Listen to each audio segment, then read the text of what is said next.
Graça e paz, crianças, tudo bem com vocês? Estamos no ar com mais uma Alegria Está no Ar. Hoje nós estamos aqui com a Prof. Nayara. Oi, graça e paz, crianças! Como vocês estão? Nós esperamos que eles estejam bem, né?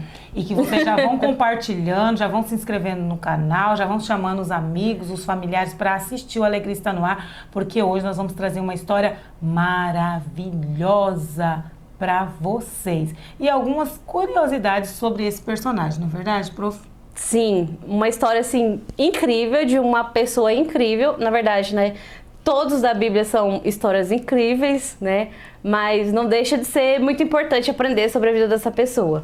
Verdade. Então agora vamos todos em casa fechar os nossos olhos, orar para começarmos o Alegria Está no Ar, certo? Vamos lá. Senhor, muito obrigada, papai querido, por mais este Alegria Está no Ar. Obrigado pela minha vida, pela vida da Prof. Nayara, pela vida de todos que fazem parte da equipe, pela vida do Samuel, pela vida dos nossos apóstolos, papai querido, que tem disposto, pai querido, esse lugar para nós gravarmos esse programa maravilhoso para as nossas crianças, nossos adolescentes e todos que têm interesse em ouvir a sua palavra, pai querido, de uma forma mais dinâmica e mais fácil para as nossas crianças aprenderem.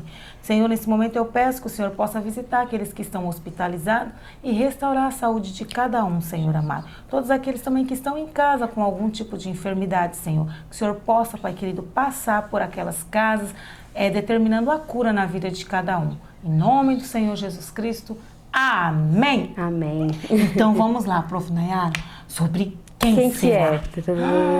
Será que se você falar alguma coisa sobre o personagem, eles vão saber? Vamos pensar. Ela era uma das mantenedoras do Ministério de Jesus. Será que eles sabem que é mantenedora? Vamos mudar a palavra. Uma das patrocinadoras, que ajudava com seus bens, com dinheiro. Jesus e os apóstolos. Será? E aí?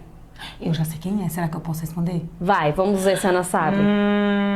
É Maria Madalena! Sim! Hoje nós vamos falar de Maria Madalena.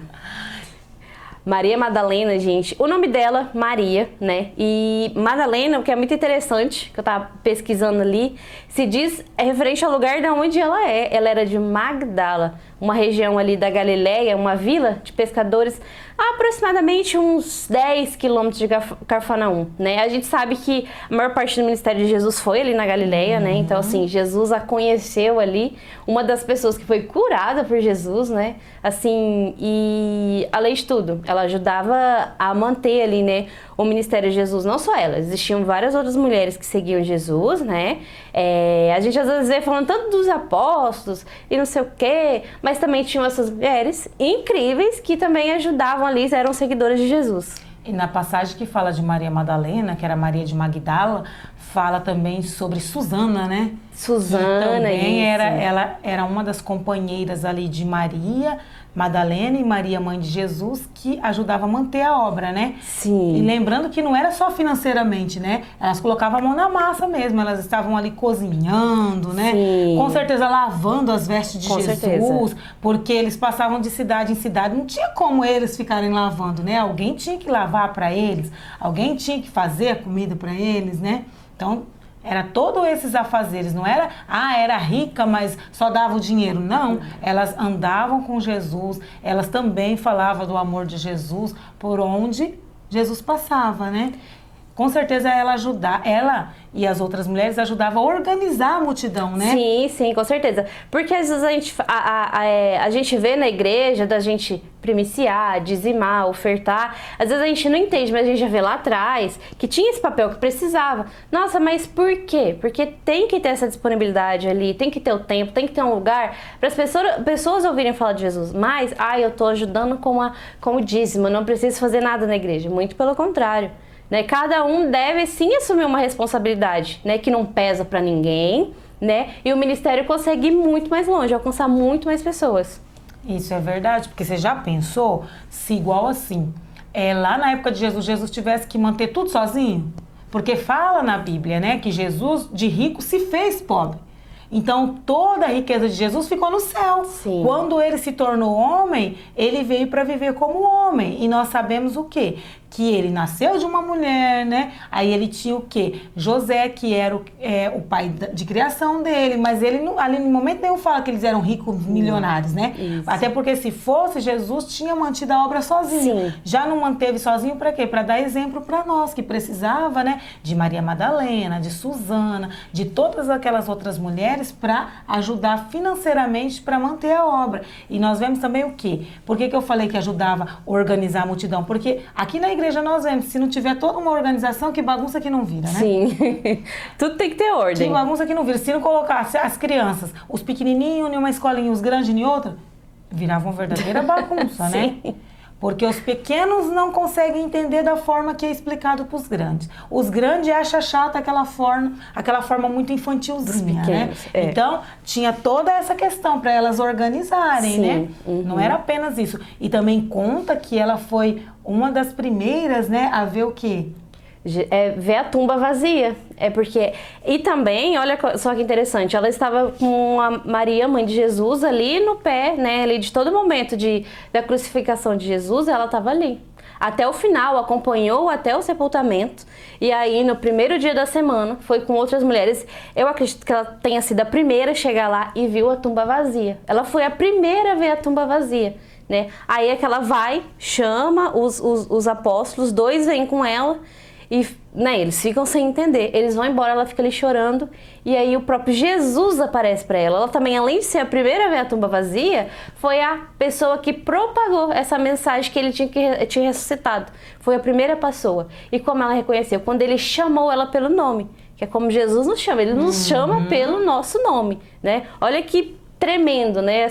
E depois disso, ela não foi mais citada na Bíblia, mas só que assim, o que leva a entender? Leva que ela cumpriu ali o propósito dela, o né? chamado. E olha que tremendo, gente. É um grande de um propósito. Às vezes fala, ela fez só isso. Não, gente.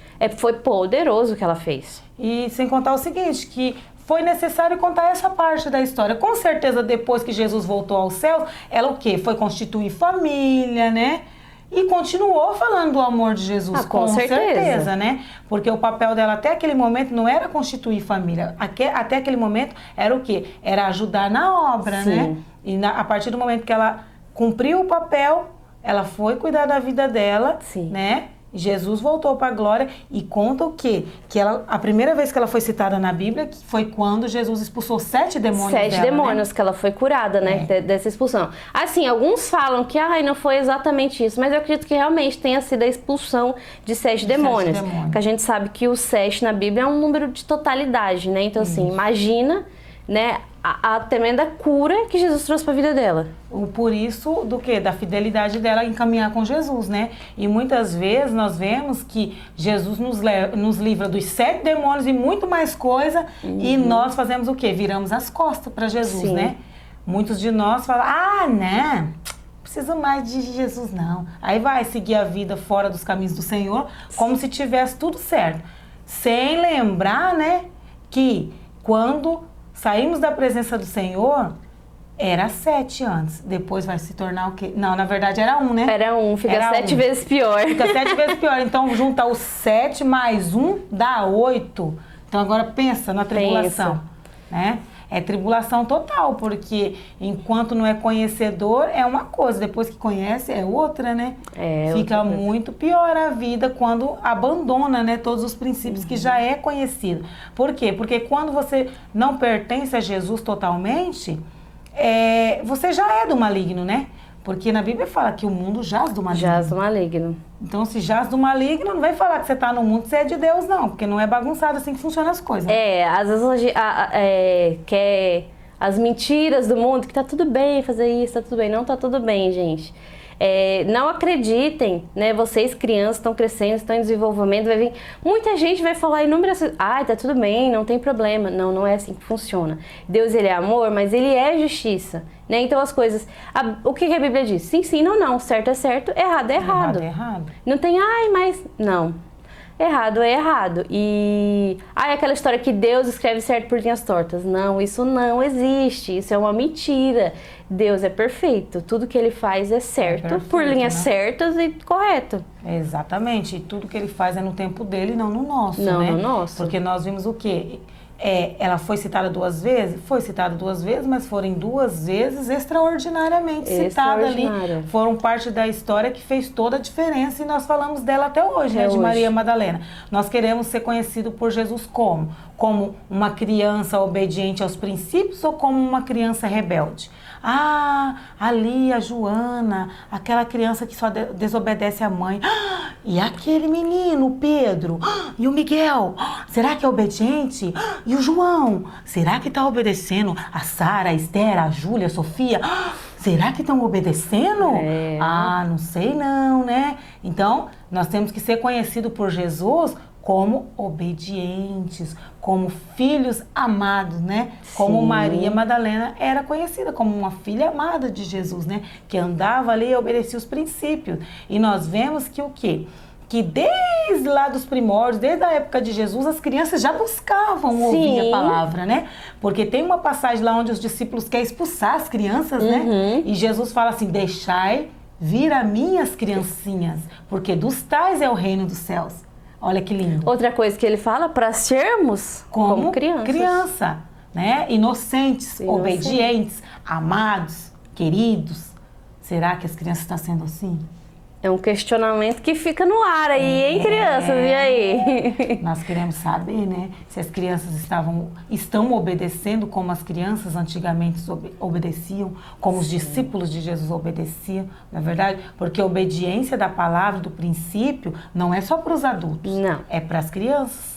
Tem que começar assim, ó, desde criancinha já, porque aí quando for velho, o quê? Nunca vai se desviar, né? E nem vai se desviar. Exatamente. Já cresce com a palavra ali no coração, já sabendo. Né? E ensinando os amigos próximos. Às vezes fala, às vezes eu sou criança, que diferença eu vou fazer? Jesus, com 12 anos, onde ele foi encontrado pela mãe dele? Ministrando, ensinando mestres, sacerdotes. Né? Pensa. Então, assim, isso quer dizer que vocês são muito importantes. Podem fazer coisas inimagináveis.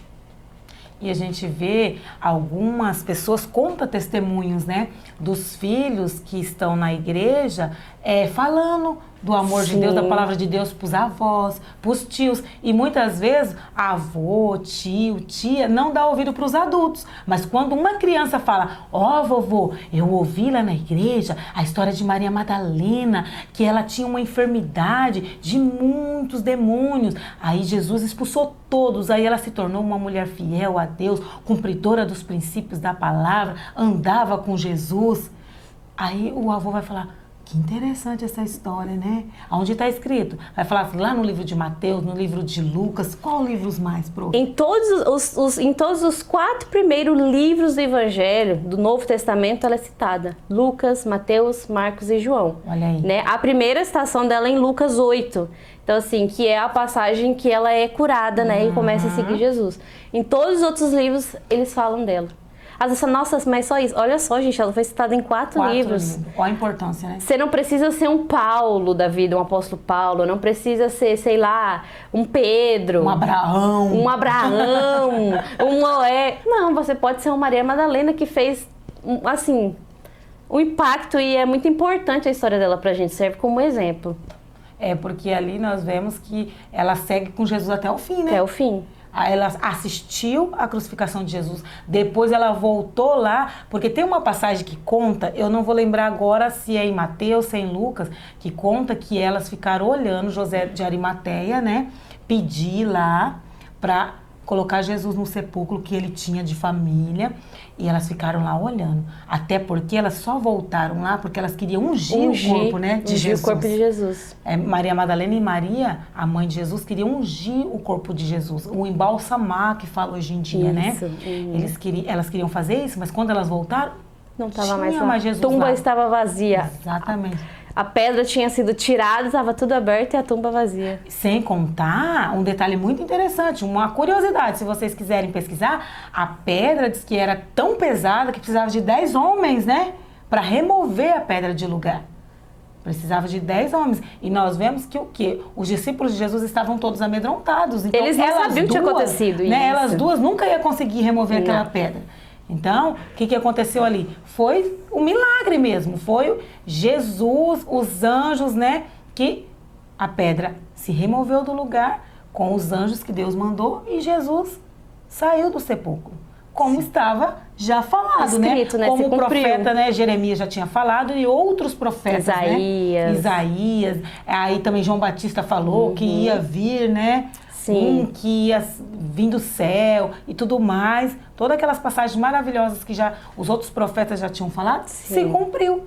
Tudo aconteceu, gente, de uma forma para se cumprir o que já tinha sido falado pelos outros profetas. Por isso é importante cada pessoa. A gente vai vendo ao longo da história da Bíblia que cada um ali, Deus levantou cada um, escolheu cada um especificamente para se cumprir. Às vezes fala, nossa, mas o que eu estou fazendo na igreja? Vocês crianças, eu sou criança, mas vocês estão ali para algo se cumprir, tem um propósito. Vocês foram chamados com um propósito para estar ali.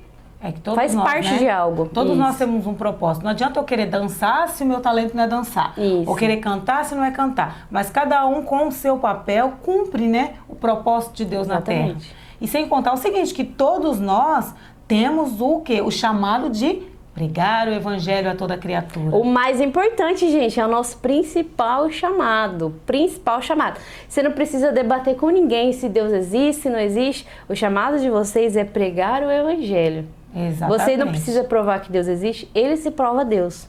Então, quando você tem essa atitude de pregar o evangelho, essa sementinha é lançada na vida do seu amiguinho, de um familiar seu, essa sementinha ela brota. É verdade, pode demorar tempo, né? Mas brota. Porque eu tenho um amigo aqui na igreja agora, que ó, eu mando o versículo da Bíblia pra eles, ó. Gente, tem tanto tempo. Tá na igreja agora, gente. Aquela sementinha que eu lancei, aí veio o outro, regou, está na igreja. O importante é o quê? Que tá na igreja, Tá na servindo igreja. a Deus, né? Não importa quem foi o último, quem foi o primeiro, quem foi o segundo que semeou na vida da pessoa, né? O importante é que nós cumprimos o nosso papel de trazer a pessoa para a casa de Deus. Não é E verdade? em qual igreja vai estar também. Porque às vezes a gente vai Exatamente. pregar a palavra para um amiguinho. Ah, mas ele vai em outra igreja. Tá tudo bem, o chamado dele é naquela outra igreja. O importante é, o reino de Deus é um só. O importante é que as pessoas conheçam a salvação, conheçam a palavra de Deus, conheçam sobre Jesus. Exatamente. Então vocês fiquem aí com a história de Maria Madalena e todas as outras histórias que nós pingamos aqui. E vocês vão fazer a obra de Deus, tá? Porque todos nós fomos chamados para o quê? Pregar o evangelho a toda criatura. Não tem como falar assim, ah, eu não sei dançar. Não, você não precisa dançar se você não souber. Mas o pregar o evangelho a toda criatura já ficou determinado para todos nós que recebemos o direito de ser chamado filho de Deus. Sim. Já recebemos o direito, já aceitamos Jesus como Senhor e Salvador da nossa vida, agora nós temos que cumprir o que foi determinado em nossas vidas quando Jesus veio à Terra. E até antes, né, de Jesus vir à Terra, porque já era pregado o Evangelho. Já era falado. Já era falado que ia vir um Messias, né, que ia nascer de uma mulher. Deus, na verdade, lá no Jardim do Éden, né, já profetizou ali que da mulher ia nascer um que ia pisar na cabeça da serpente. Estava se referindo àquela serpente que enganou Eva? Não, estava se referindo a Satanás, né, que ficava tentando corromper o mundo. Então, Diretamente a Satanás. Se exatamente. Porque ali foi o que? A serpente só foi usada, né? Só E foi um Isaías instrumento, 7,14 também fala, né? Que daria luz a um filho, né? A virgem daria luz a um filho. Olha só, gente, Isaías, quanto tempo antes de Jesus vir, ele já estava falando. É, Isaías era abençoadíssimo, né? Bem, nossa, é tremendo os livros de Isaías. Por isso que fala, né? Que toda a Bíblia foi o quê? Foi Deus que usou alguém para escrever. Toda a Bíblia foi direcionada por Deus, né? Toda a Bíblia, o Novo Testamento, o Velho Testamento, foi direcionado por Deus. Porque ninguém ia ter, né, como escrever que Jesus ia nascer de uma mulher e tudo mais, uma mulher pura e tudo mais, se Deus não tivesse ministrado para o profeta Isaías. A gente sabe que existem escritores que criam histórias, mas isso não é uma história criada porque a gente sabe que se cumpriu. A gente sabe que se cumpriu. Então, assim, era uma verdade que estava sendo revelada a essas pessoas. É, verdades reveladas. Muito bom. Então, agora nós vamos encerrar o Alegria Está no Ar, para não ficar muito comprido, para vocês não achar muito cansativo e para vocês compartilhar, certo? E leiam lá, hein? Lucas 8, começa a falar de Maria Madalena, leiam lá também, para aprender um pouco mais sobre ela. Se tiver dúvida, já lê logo os 4. Tudo. Né? Já lê tudo. Começa desde de Lucas, vai até João. Vai ler tudo. Já lê tudo, gente. Até o final. Vai dar tudo certo. Você ora pra nós, prof? Amém. Vamos fechar nossos olhos, crianças. Amém. Obrigado, Deus, por essa palavra.